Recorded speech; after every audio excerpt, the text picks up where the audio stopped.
I didn't know that I was being interviewed for my job again today. Sorry about that. Right. Where do you see yourself in 5 years? Look at it and it's like, oh yeah, I remember that day. Totally. How did motorcycles enter your life? I've got a pretty cool story for this. So when I was growing up, just led that pretty strong. Yeah, I'm just over here like, Yeah, welcome to the next episode of Chasing the Ride. We have the bearded one, Chance Williams, happy to be here. General Manager, Grand Prix. Welcome. Thank you. Absolutely. Fun to do this stuff. It's fun to do this. You and I did this just over a year ago. Yep. But now we have a scout. Foothills. Was that over at Foothills? That was Yes. over at Foothills. It was a Okay. good time. I had a long list. I was like, what's your margin? Tell me. He had a lot of questions set up for me. Now I didn't prepare at all, so we'll see what happens. Well, that's way better that way. Yeah. Yeah. So the question that we kind of lead off with everybody is, how did motorcycles enter your life? I've got a pretty cool story for this. So when I was growing up, Just led that pretty strong. Yeah, I'm just over here like, Mary, take a note. We're going to rate you on a scale of all right, rate me. So my dad and uncle kind of had motorcycles around a little bit when I was a kid, but I never was drawn to them or anything like that. When I was probably 9 or 10 years old, my mom met my now stepdad, and he grew up riding motorcycles at Rampart and street bikes and all that stuff.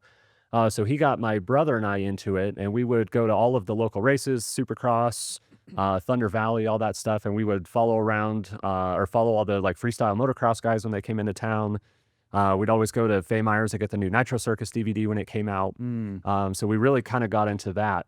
My mom didn't have any money for a motorcycle at the time, so it was kind of out of reach for us. One day we're walking into a grocery store, I think it was, and my brother sees something in the asphalt. I'm walking into the store, and he picks up this little gem, and he held on to it, and he finally convinced my mom to go to a jeweler and see what it was, and it turns out it was a diamond that fell out of somebody's ring or something like that. Oh, wow. So we go through the whole lost and found process trying to find him, and never found the owner. So we sold it and got enough money to buy a CRF 70. That is a great story. Okay. All right. That's at least a 4.5 out of 5. That's really good. Yeah, Yeah. that's right. I was thinking it was like a lotto ticket, but diamond's still good. Yeah, I had no idea where it was going. Yeah, that is awesome. So what did you buy? Say it again. It was a Honda CRF 70, Nice, perfect. and I was 10 years old, I believe, 10 or 11, somewhere in there. So we rode that for a couple of years until we grew out of it, and then I kind of got away from motorcycling again. Don't you kind of wish you still had it? Definitely, yeah. Yeah. I'd love to have that bike again. No way to know where it went, but Yeah. so I got into mountain biking for some reason, and then get into cars, and wanted a career in the automotive world. And then I was saving up for a project car, which would have been a horrible move.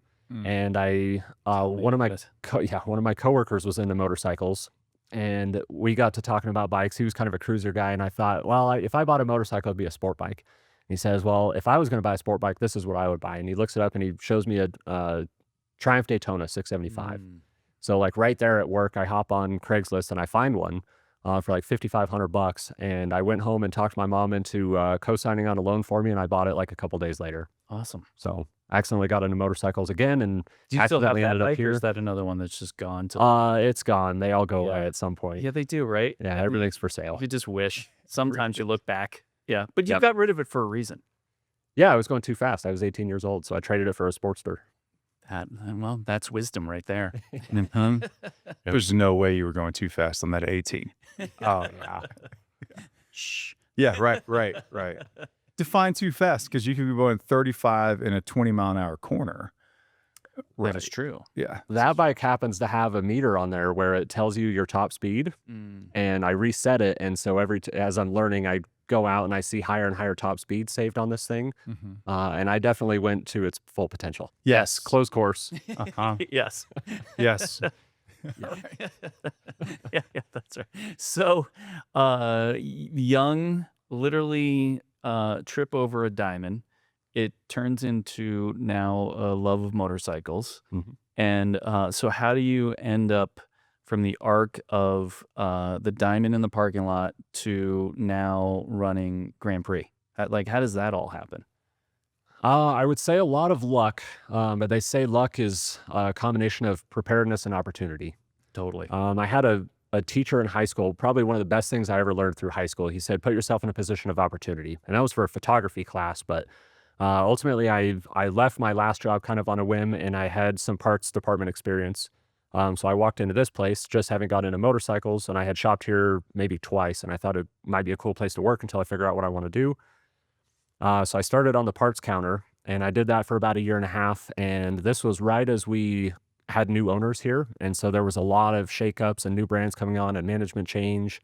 And they kind of had a bad habit of putting somebody in a management position, not training them, and then they'd get fired and move on to the next guy or hire the next guy in line. And I happened to be that next guy and rose to the occasion and did that over and over until I ended up running the store. Yeah, that's awesome. And I'll let you talk about your experience because I saw your letter.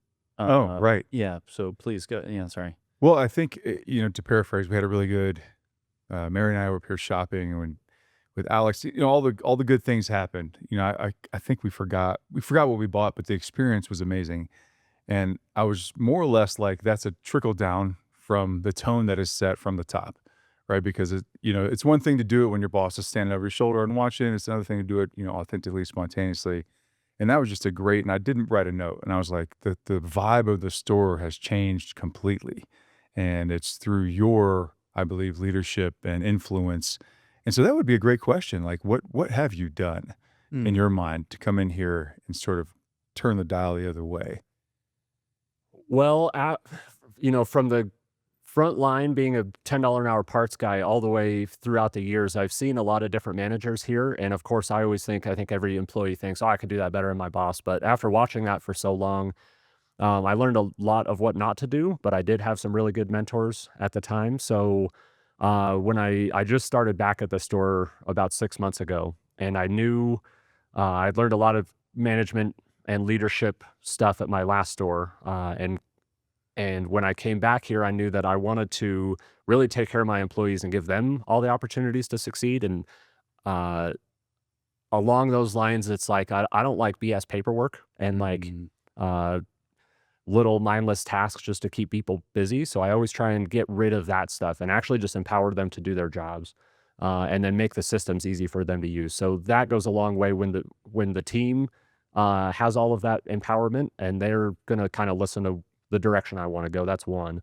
The other thing is I'm a diehard rider and I like to hire diehard riders. So we've got to be authentic for our clients because when somebody comes in, they want to talk to a motorcycle expert. And there's been a lot of people through here that have been mishired and, maybe just a sales guy, but they don't actually know about motorcycles and partake in that lifestyle. So I try and create a staff of enthusiasts like that, and that bleeds down to the clients as well. So yeah, I guess that's my long-winded answer. When I say I ride motorcycles, I'd like to work here. Like, is there a vetting? Like, what do you mean you ride motorcycles? Like, Yeah, that was my question. I was thinking. See, same page. Yeah.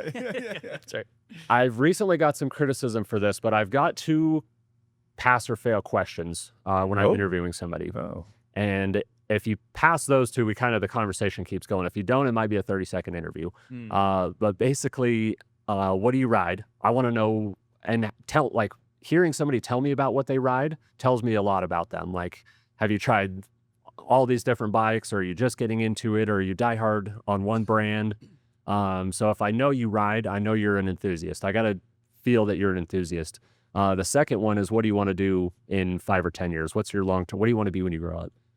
If that answer doesn't involve putting your whole life into the motorcycle industry and working at my store, I'm kind of going to move on, primarily because there's a huge learning curve in this industry. We don't really have great training infrastructure. It's a lot of learn on the job.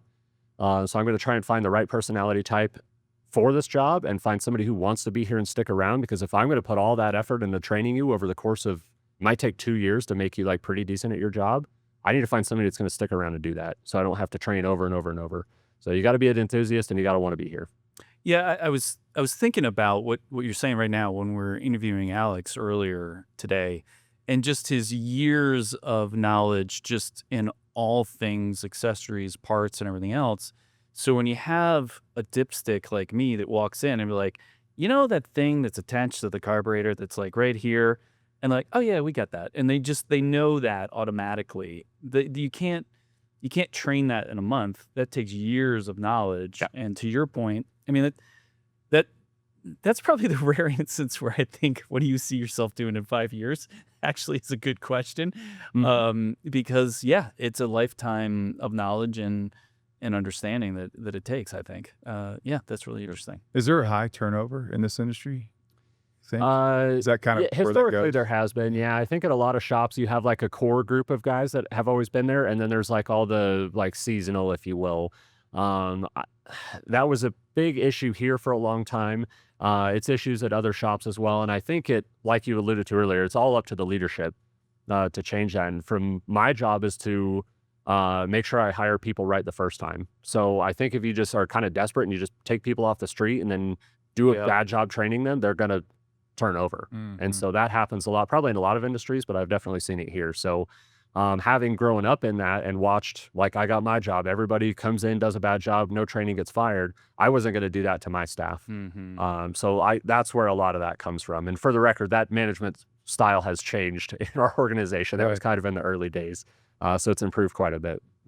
Yeah, because what I've seen, just as an outside observer to the mothership of Big Iron, is that there is a lot of amazing managers and talent that has come up literally from like cleaning motorcycles to running the shops now, with that long, real desire to be in the industry, and finding that talent across all your shops is really pretty amazing. And you're part of that. It seems like to me is like when they find somebody that's awesome like you got to find a way to keep that person and keep them going in the right direction. And that's a testament to the overall, vision of the owner group with all these different brands, including, I mean, how many brands do you have here just in your shop here?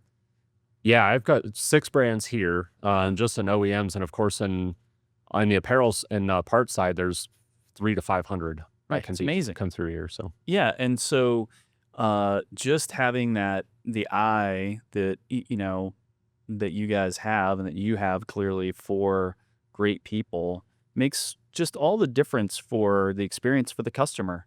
Because I think we alluded to a little bit earlier, maybe with Jake and with Alex, is that I think as the world is changing, customer service and relationships matter more and more and more than ever before. definitely.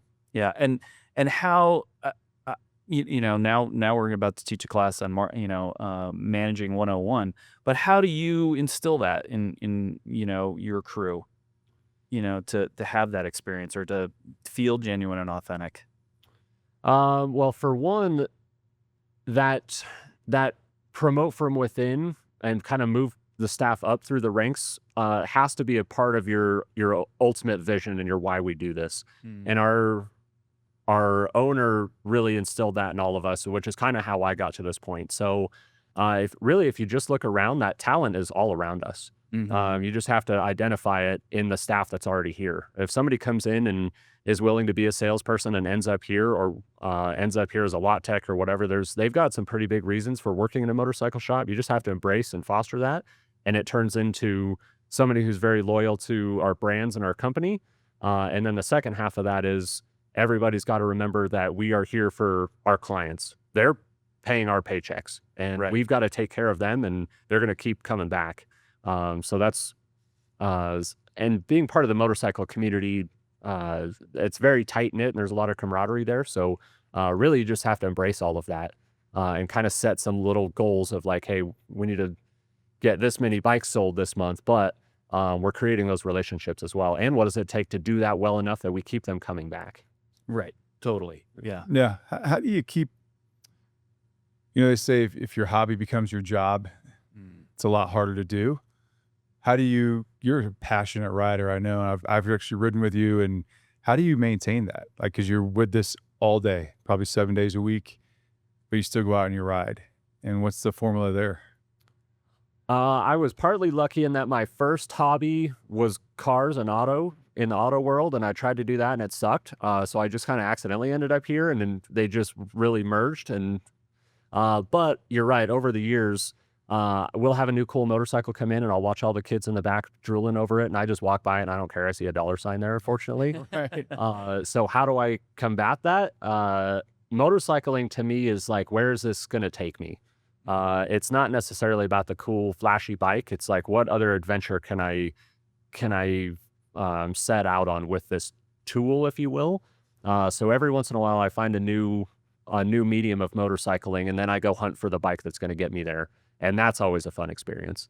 Somebody else told me as well, when you start to get stale, there's kind of two things that can break you out of that. You either build a new motorcycle or teach a kid how to ride and pass that along. Oh, wow. Yeah. So those are two good ways to kind of get out of that, like going to work every day at the motorcycle shop and it becomes boring. Yeah, that makes a lot of sense. Do you have any, do you have a project now going on? What's your current build? I just bought a Tenere 700 Oh. and I've had some ideas of how I was going to accessorize that bike, and I'm pretty sure that's wrong. And so I'm pivoting a little bit, but that's kind of my current thing is a Tenere 700, playing with one of those. So now you're rolling more into the ADV world, and that's more interesting to you now, or? A weird relationship with the ADV world. Yeah. I ended up with a full-size adventure bike and did a BDR through Colorado and did a bunch of cool stuff there. But I also grew up dirt biking and played with dirt bikes as well. So on these big adventure bikes, I wanted to go other places. And I didn't have a dirt bike at the time. So I'm like, I want to get up to this cool place I used to go to, but I can't get there on that bike. So sold that, bought a mid-size adventure bike. Yeah. And it turns out it's worse on the street and it's still not that much better on the dirt. So I got an even smaller adventure bike, and I do love the adventure bikes, but I keep making the same mistake. You're like doing the opposite of what people would do with boats. They start too small and they just keep getting bigger. You're going bigger and you smaller. That's really interesting. Yeah. Yeah, I've got a boat habit too, so That's right. I can go into that. They're but- all sort of tangential, right? They all kind of touch each other. Yeah. Yeah, exactly. That's pretty funny. So now what do you think? What do you think is wrong with what you're thinking about for the build? Initially, when I bought my last two adventure bikes, I put all of the cool crash guards and skid plates and all that stuff on there because I assumed that I was going to drop it a lot, which I did. And then I realized I am adding like almost 100 pounds to this bike with all this stuff. And I started to become a better and better rider as I have more time on adventure bikes. So the Tenere, I decided I'm not going to put any crash guards on it. I'm going to keep it light and nimble. And because of that, it's going to be lighter and I'm not going to crash. Well, I crashed it twice yesterday. So it's got plenty of trail rash already. And I'm probably ready for some crash bars. Now you're like, all right, I guess I'm going to have to add it. Yeah. But I keep riding trails over my head that I know not to ride anyway. What's That's your part of the advice, adventure. Moto Beamer? Well, because I've gone down this path too. And I think that when you come into the adventure segment, you see all those popular things. So your crash bars and you want all the accessories and all the bags. And I can strap something to every piece of this bike, right, in a toolkit. And it's almost like bring the entire house with you. you. Can bring the whole house. You see these pictures of the guys strapping tires to the side, and it's all just so much weight. So I went that way, and then I've started to come back the other way. It's like having a pickup truck, say I want to do work, and then you put steel bumpers and all these things, and you're taking away from all the payload. So I would say there's definitely a balance, but when you come from the street and go to an adventure, you want all the cool things, and you want all the accessories, and then, like you said, it just becomes weight. So I think the sweet spot, to answer your question, 700, 800 size bike. Maybe you got a tank bag and a little bag on the back, and go have some fun. And they're meant to be on their side. Ask me how I know, many times. Yeah. Nice. But just like it's more about the ride than the destination. It's kind of the same with getting a new motorcycle and accessorizing it. Like people want to put all the cool stuff and customize it and make it theirs. You don't want to just end up with a cookie cutter motorcycle that matches everybody else's. So that's a big part of it. And I embrace all of that as well. It just depends on what you're after too. And like, it's different for everybody. So maybe that 700-800cc bike is kind of right for like what the riding you want to do. But I wouldn't take this bike on a BDR. I wouldn't ride it to Alaska. I'd get on a GS or a full-size adventure bike for that. So it just depends on where you want the road to take you, I guess. It definitely, yes, because I've done the same thing. I had a KLR 650. Who hasn't had one, right? But at 75 miles an hour and you're trying to pass somebody on the highway, it's not happening, right? But then we had the GS, and Mary and I would ride 2 up to the West Coast. Perfect, but also heavy on the trails. So it's the kind of riding I think you want to do, and trying to find that, or just own like 10 motorcycles. Well, that was giving me a nice question. How many in your garage? 2 right now. The Tenere is my 20th motorcycle though. Wow. 20th. So Chance, given all this, where do you see yourself in 5 years? Yeah. Hey. Yeah. I like that. Yeah. Still right here in this building. I grew up here. I really like this. I like the area. I like the culture. I like the building. I like the brands. I want to grow our client base though. It goes into business a little bit, but for a long time we've taken people's money and then not given them great service after the fact, and so they don't come back and buy another one from us. So I look back and think if we could have done really well for the last 10 years, I could have influenced so many more people with a positive motorcycling experience.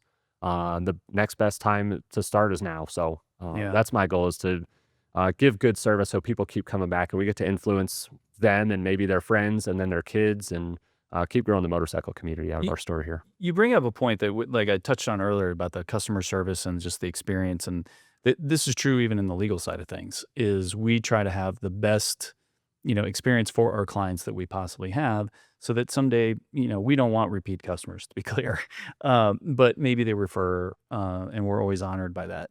But I look back at, I was raised in my dad's car business, and now there's going to be a drinking game when I say that now every time. But I look back when I was working with him in the 80s and seeing the 70s, he had multi-generational sales guys that were selling to like the third generation buying their Chevy from that guy for his whole career. And that transitioned away sometime in the 80s and then the 90s. Something changed sort of culturally. Excuse me, it didn't really happen through my dad's dealership, but it just was happening at large. And I think, at least I feel it this way, is that I think that's changing. So I think you're right to look at it that way, is how do we build that relationship, build that community, because that's what we're all about. And I think the motorcycling community in particular, unlike cars, has the chance at community, where we don't, you don't have it in a lot of other industries. And so I think you've got a lot of untapped potential there. And it's just a question of, how do you grow it organically and do it in a way that just feels good for everybody? Yeah, that's the trick, the $1 million question. Yeah. It just goes back to enthusiasts. If we're Mhm. enthusiasts, we can try and share that. For example, everybody's heard of a bike night. People go to bike nights, right? Mhm. We've tried bike nights here in dozens of different ways. All of them have been so-so. We've never really excelled in those. But what I want to do and what I'm going to start putting together tomorrow actually is kind of segmented bike nights where I get one type of bike here. So I was out on the trail yesterday. I met a guy who he had a Tenere 700. He bought it here in December. I told him I'm going to email everybody that's bought a Tenere from us, and I'm going to do a Tenere bike night and have everybody here with the same bike, Wow. and kind of grow the community that way. And people are going to bring their buddies that have KTMs or whatever, and that's where you can now just talk about adventure biking, but really kind of focus on the more niche stuff. And I want to do that with a lot of different segments and different types of bikes we have here to kind of grow the community that way. So people are always looking for other people to ride with and, Yep. personal experience on bikes. And I've only got so many employees here. We can only ride so many bikes, but we sell a lot more than our capacity of knowledge, basically. So like, let's get all of our clients together too and put them in a room and share them that way. Yeah, totally. I think that's a great idea, and I think it's one of those things where it's what touch on it again. What I love about the community is there's the diversity of things, and you get enough people together, they're going to share the stories about, well, this is how, just like you guys just did with the adventure bikes, right? I'm buying all the things, and then they're like, I'm going super light, and I'm gonna give it a try. I need crash bars. Yeah. And then you start talking about, and then you also talk about how to do the mods, and you talk about all the different things you want to do, and next thing you know, 2 hours has gone by, and you just made a new friend. And Exactly. yeah, and it's awesome. Yeah, it's what I love about this community. What do you have any fun trips or anything? I know this is your busy season, but anything coming up this fall or later this summer or anything like that? I've got plenty of ideas for quick little rides, and I'm trying to do more kind of shorter stuff, I guess. So we've been doing ice cream runs as a store, and I just get all my employees out and we go somewhere for ice cream, and it might be like an hour total. And I joke with them, it's more about the destination than the ride, because we end up going through Denver, a bunch of traffic or something like that. But it might only be like a 20-minute ride. But we end up at a cool little ice cream spot, share a cone of ice cream, and then kind of run off from there. So Nice. I also just did this last weekend, last weekend now, the Telluride Pizza Run. So we went to Telluride to get brown dog pizza for lunch, then turned around and came home. Oh my So God. Oh, wow. yeah, it's about 6 hours one way. It's like 660 miles total. Yeah. And some of the longer trips in a day are fun too. So Yeah. That's awesome. Well, so this weekend, was it this week? Was it yesterday? I did that technically last weekend. It's Last a Monday. weekend. It's Oh, my yeah, yeah, Sunday. sorry, So yeah, yeah, it's sorry. not, yeah.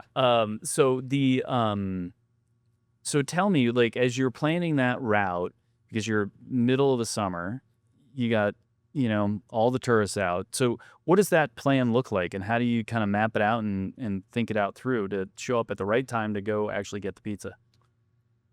I could talk on this for hours. I love doing long That's why I distance. asked. I love doing long distance rides, and I've done a couple iron butts now. And in planning for that, I've kind of figured out, one, I start with pizza. Like, what time do I want to be eating pizza? Generally noon. It takes 6 hours to get there. So I got the crew together. We all met at a gas station at 6 a.m. and took off from there. I've been on a lot of long rides where I don't really know the route. And so I know I can get 120 miles to the tank, and I start riding, and before you know it, I got to turn around and go back 10 miles because my next gas stop is too far. So I learned this in the early days of long distance riding. So I run on a map and I figure out, like, all right, what's the distance I can go, and then plan my gas stop. So it takes that stress out of it. Right. Now that I know I'm not going to run out of gas and I have that planned, then I just kind of figure out where the cool passes are. Yeah, nice. Yeah, I don't So really. favorite road food? Go to, grab, and go. I did pocket jerky a lot, so I would put beef jerky in the That sounds pocket, dirty. or I don't know how I say that, or in the tank bag or something like that, Yeah. because it just keeps really well and it's easy. So I'll be on the road. Get just the kinda snacking on protein, that. no carbs to make you tired. I'll tell you, the real trick is you get a Gatorade and a Monster, and at a gas stop, I drink half the Monster because it's 2 servings in there. So I just drink half of it so you don't get all jittery. Drink half the Gatorade so you got your electrolytes. Now you mix them, throw away the Gatorade can, and that goes in the saddlebag. So every time you stop now, you can get your electrolytes and a little bit of energy as you go without drinking too much fluid, because you don't want to be stopping for bathroom breaks all the time. I like it. There's my Gatorade long distance. That's a and great pro Monster. tip right there. Yeah. Pro tip: Gator Monster. I don't know how you combine that. Yeah, I but don't know. Monsterade. Monster. Monster. You've There thought you go. this through. And That's right. the other thing is, you got to match them by color. So you get an orange Monster, orange Gatorade, red Monster, red Gatorade. It almost always works. Gotcha. All right, I like it. Any other pro long distance tips? Beyond that, if you're really trying to go long distance, you only stop at gas stations. The only time you should be stopped is when you're fueling up, and then know the weather for the next. You're probably going to be on the bike for 2 more hours after that until the next gas station, 2-3 more hours. So the weather's going to change a lot in that time period. So get geared up for the weather that you're coming up to, so you don't have to get 30 minutes down the road and have to stop and change out your gear. Yeah. You ever thought about doing the Cannonball Run? Like, that's the ultimate. That is the ultimate, and it's definitely on the bucket list. I would love to do that. I've read a lot about the Cannonball Run, and I think it's probably more feasible in a car, but. So we have a friend of Rider Justice, and it's Rachel Baldwin, and she's just finishing up. Where it started in Ohio, goes up through Canada. It's a giant iron butt run, and it's I think 10 days. You can get points for the routes. Oh, the Iron Butt Rally. Yeah, the Iron Butt Rally. That's it. Have you done that? No, that's a little advanced Holy for me. but moly.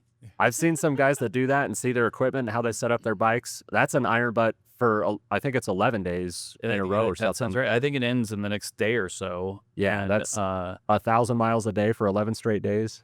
Wow. Yeah, that's brutal. I don't like anything that much. Right? I'm just saying. I think there's a lot of strategy involved Yeah. in that as well, because there's points to be earned. And so you got to get to certain areas for points. So you got to kind of strategize that part as well, because you might do all the 11,000 miles and still not win because you didn't play the points game right. Yeah, I'm not that's saying- and she's in it to win it. That's awesome. We'll Wow. see. I think the lesson she learned, it's kind of like what you were talking about earlier. You just kind of learn as you go along. Is she's very Harley, and she's like, well, I'm never wearing leathers again. because that was a mistake because of rain and heat and all the things she's been through. Yep, it's all about the gear. Yep, it's all about the gear, and so which means next year she'll be in it to win it again. Yeah, because she's kind of like you. She'll like, I want to get some coffee somewhere, and she'll end up in Arizona and come back for the day and just do a quick ride for her. A quick ride. Yeah, it's amazing. It's awesome. I mean, long distance motorcycling sounds crazy to a lot of people, but when you actually do it, it's super magical. The amount of stuff you can see in one day. When you leave at 5 o'clock in the morning and you're home at 10 p.m. Yeah, and you cover over 1,000 miles and like all different kinds of terrain. I mean, I've been in the afternoon section and remembered something that happened to me that morning on the road somewhere, and it feels like days ago. Right. I've rode from here up to the Grand Tetons and back. That was a cool ride. I've gone to lunch in Salt Lake City on another one, and then I rode from here to Spokane in a day.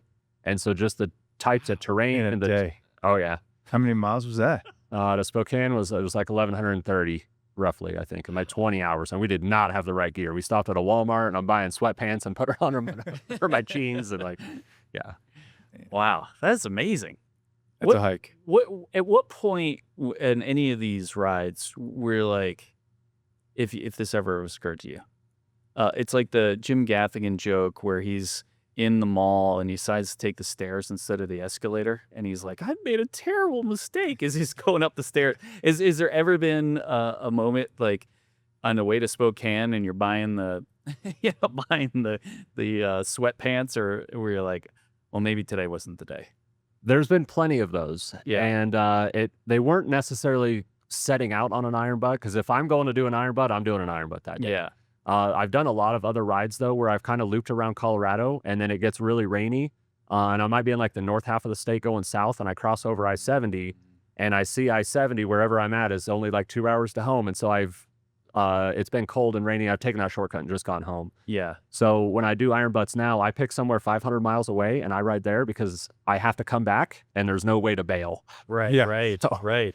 And I think, depending on the kind of stuff you do and experiences you have, and you were in the military, I never did anything like that, but I used to do a lot of adventure races and triathlons, and you draw from those wells of like, oh, this is fine, this sucks right now, but I've been through way worse, and then you're just like, let's just keep going. I would assume that's kind of what happens with an iron butt. Yeah, it definitely is. I'm a type 2 fun guy, so I'll put myself in horrible positions, and then it's always fun looking back on it, where it may not be fun in the moment. I'm the same way. Yeah. But there's still I've something. never heard that described. Type 2 fun guy. Yeah, I'm going to use that. I made a mental note. Yeah, same. Yeah. Type 1 is like immediate gratification. Type 2 is like looking back on it, it's fun. And type 3 is more rare, where it's like sucks the whole time. It's not fun for anybody, but somebody gets pleasure out of that. I don't know. Totally. Mine are usually stories of where the jackass goes by me in the triathlon in the duck costume and he's smoking me. And I'm just like, Right. you gotta be kidding me. And I just gotta grind it out. Yep. Yep. And there's always somebody better and faster with more money. So Totally. do it for yourself. Like, are you riding motorcycles for you or for somebody else? Yeah. Like we were talking about that earlier. If somebody's got all the cool guy gear and the wax cotton jacket and all the lifestyle stuff, like I kind of look at those guys. I'm like, you're probably a weekend warrior guy. Right. But are you doing that for the Instagram clicks, or are you doing that because it makes you feel good? Like I always say, we ride motorcycles to feel cool. So Right. Totally. yeah. Huh. Ride motorcycles for your own reasons. And there's a lot of those reasons out there. You just got to find what you like. Yeah. So, I mean, this is ridiculously hardcore, what you've already talked about. Who is like, do you like look at it like that person's hardcore? Like I just did with Rachel. Who's your like, wow? Right now there's some guys on Instagram and like, guys, I'm forgetting their names right now, but they ride the Tenere 700s like bicycles and do crazy the enduro cross and like jumping over K-rails and like trials bike type of stuff with the Tenere. I'm looking up to those guys because I got that bike and I know the bike can do it, and I know that I can't. Right. That's right. So enough skill and enough balls and it can be done. So I'm trying to figure that stuff out. Yeah. That falls into category number 2 again. Both of you probably feel this. When I look back at some of the mistakes or the accidents, there's always something right here. It's like, man, just don't do that. I'll be fine. I'll be fine. And then I'm not fine. there's always a little bit of that voice in my head. And I think back, I shouldn't have done that. I knew I shouldn't have done that. So I don't know if you've experienced that on your Tenere or otherwise, but I know that I have. I try to listen to that voice more often now than not. Sometimes it's Mary's voice, but I need to get better at listening to that voice. I hear it. you hear. Yeah. It says, hey, you probably shouldn't be doing this. My blind ambition, I'm going to go do it anyway. That's fun. I'll do it while I'm young. Hope springs eternal. Yeah. Yes. Nice. Yeah. So we have only done this segment once or twice, and it's you've got a chance to ask a lawyer a question for free. Which, by the way, it's always for free when you talk to me, because I work on a contingency fee basis. But do you have any questions or any scenarios you want to run by me? Okay, I'll throw out a weird one that maybe isn't a question necessarily, but there's in my time in the industry, I've seen a couple examples where somebody does something probably outside of the boundaries of common sense, and then they decide to get their own lawyers and go sue somebody for their mistakes, whether it be like generally the OEMs, and suing an OEM for a motorcycle failure. Quote unquote. What's Because they crashed into a tree by themselves? exactly? drunk. Yeah. What are your thoughts on that? One of my thoughts goes back to me growing up, and it's shot time when my dad was a car dealer. And it was, I think I was still in college when this happened. These dudes went in the back of his shop, grabbed keys to a Camaro, and they take the Camaro and they go riding like a bat out of hell. They stole it. They didn't take it. They didn't have permission. And they wreck it into, I shit you not, into a bus full of nuns and children, right? And Seriously? seriously, Okay. this is not a joke. And they got seriously injured, these two idiots, and they sued General Motors because the T-tops failed in their opinion and didn't let them, because they came out of the car. And Okay. so they weren't wearing seatbelts, obviously, and went through. And long story short, so those things take years and they're complicated and it's stressful for my dad because he's like, you guys stole this thing. And many years later, after I graduated from law school, my first job was at a law firm that was still defending that case. It was back in my insurance defense years, and they were on the appeals because they had won the underlying case. They won the appeal, and now they're in the appeals process. And so I am not a fan of those types of cases. I wouldn't even consider it. If I were to get a call for things like that, I don't even consider it. I think very lowly of the attorneys that do that. Sorry, fellas. It's usually fellas. I don't think that helps the public. I don't think it makes things safer. I don't think it helps it doesn't help the plaintiff. And it also gives all of my peers a bad name. One of my associates, Eli, says, 98% of the lawyers give the 2% a bad name. And, he's exactly right. And it's a case like that I don't even know who would take that case. Honestly, it's embarrassing. So yeah, I'm not a fan of those. And we'll occasionally get calls like that. We got one the other day, and it was this person drunk driving rolls it and is trying to blame his injuries on maybe a faulty seat. And there may be a lawyer out there who'll take that case, but it's not going to be me. So that brings up another question. If dumb stuff happens like that example, and you're kind of in the middle of that, like everybody talks about liability insurance, but I guess how much liability insurance should I have, and does it cover, what's the extent it's going to cover? Yeah, I mean, liability insurance does not cover intentional acts, right? So road rage and things like that, theoretically, it doesn't cover. Other sort of unintentional acts it's going to cover.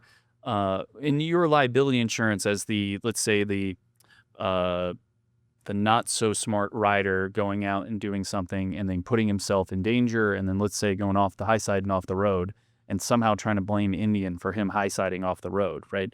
In that situation, the liability doesn't cover him at all. It's just for his acts that harm others, or the person that's on the back of his bike, not a wife, but a friend or a girlfriend. It would cover liability for his dumb acts as to her. or he,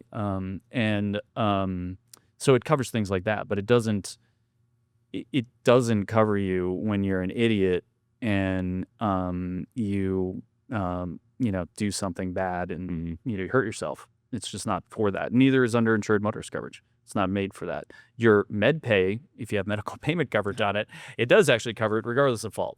So, but that's not a benefit. That's a benefit to you that just helps you cover some of your medical bills for being an idiot. Okay. Yeah. Well, you mentioned uninsured motorist coverage. I just recently switched insurance policies, and they told me that if my truck has uninsured coverage, that follows my bikes, or my bikes follow that, and I'm covered, and I should reject those on the motorcycles. Is that correct? Well, so they depends on the policy, and it depends on the carrier. So if it's like State Farm or somebody like that, they can write a general policy that covers everything, and it's underinsured that will flow to the different vehicles. My general advice for things like that is, one, make sure it's in the policy without an exclusion for two wheels. They will have a two-wheel exclusion on there if you didn't get underinsured motorist coverage for your bike. So you do need to be careful of that. But generally what I tell people is, because almost everybody has a truck or has another vehicle and plus their bikes, is to pay a separate premium for the bike, pay a separate premium for the car or truck, and then those two underinsured motorist policies can stack on top of each other. So if you had $250 for your truck and $250 your bike, you now have a total of $500 for underinsured motorist coverage. And there's almost never a case that we handle where we couldn't have used an extra $500,000 for our rider. Is really how it comes down to. One of the things that I love to do is actually review people's policies for free. Like, the joke is I don't sell it. I just sue the shit out of them. And I'd love to do that because, and then it's up to the rider what they want to do with their policy. We give talks all the time to different groups, and there's nothing worse than when somebody comes into my office and usually the first time, and they say the words, "Well, I have full coverage," and I know it's not a good situation. Yeah, it sounds like I better read some fine print on my insurance. Yeah, and you don't even have to, just send it over my way, and I'll take a look at it really quick and see see what we did with that. I'll walk you through it. Yeah, it's like I said, it is one of my favorite things to do because it's not after the facts, it's before the fact. Yeah, it's good from my perspective to know some of that stuff as well, because when we sell a motorcycle, our clients have to have insurance coverage on it before they leave. So we have a lot of people buying insurance in our showroom downstairs to get their bike. Yeah. And a lot of times you're going to kind of rush through that process. So it'd be good to make sure that we're steering them the right direction as best we can. Little portfolio thing that we have, we've got some materials here somewhere. Inside it is my wish list of insurance that I wish that your clients had. Now, they don't have to have it the day when they get out of there, but it is my wish list. And then nobody goes back and redoes it. That's the problem. Is they get the full coverage, which is the 25 liability, and if they got a loan on the bike, they got the collision comprehensive, and that's all they really need to get out the door. Yep. But just like buying all the gear all the time, at least let them. Here's what we wish you had, or our lawyer thinks you should have. And then it's up to them. Yeah. And it's better to have it before you need it. That's for sure. Just like, because there is no going back. Quality helmets. Yeah. There's no going back. And, it's one of the, it's super important, and it's just part of it's just like the gear. It's just like the accessories. It's just that important. And, the more I'm on, we talk about these things, the more I think Geico and Progressive should give me, bonuses or something for doing this. Yeah. Although funny story. We, one of the guys that we do the podcast stuff with, he had a relationship with Progressive, and they're like, you can't work with Scott anymore. Yeah. They hate my guts. It's awesome. Oh, wow. Isn't that awesome? Wow. I just love it. First time I heard that, I was like, winning. Yeah. They take plenty of money from us. I'm glad you're taking it back. Yeah. That's exactly right. So anyway, that's a pretty funny story. Yeah. So, that's a good one. Yeah. There's only one bad company out there. People ask me this question all the time. It's Fred Loya. They are the most insanely predatory, terrible companies that are out there. I think it's my opinion, and it is also my life goal to bankrupt them. All right. I love it. Not got joking. chills. Not joking. Yeah. So anyway, yeah. So thank you so much for being here on your day off. I really appreciate it. thank you for spending time with us. It's so great to meet you. Yeah, you as well. Thanks for asking me motorcycle questions. Yeah, and we have heard so many great things about your short tenure of taking things over and doing such a great job. So the community thanks you, and so do we. Yeah, I appreciate it. We're going to get better and better every day. So yeah, it's awesome. That's right. Thanks for joining us with Chance Williams, General Manager, Iron Butt Champion, Sailboat Captain, Mohawk Enthusiast, all the things. Yes. amateur golfer. All right. There we go. As many hobbies as I can do. Nice. Stay tuned for the next episode, Chasing the Ride.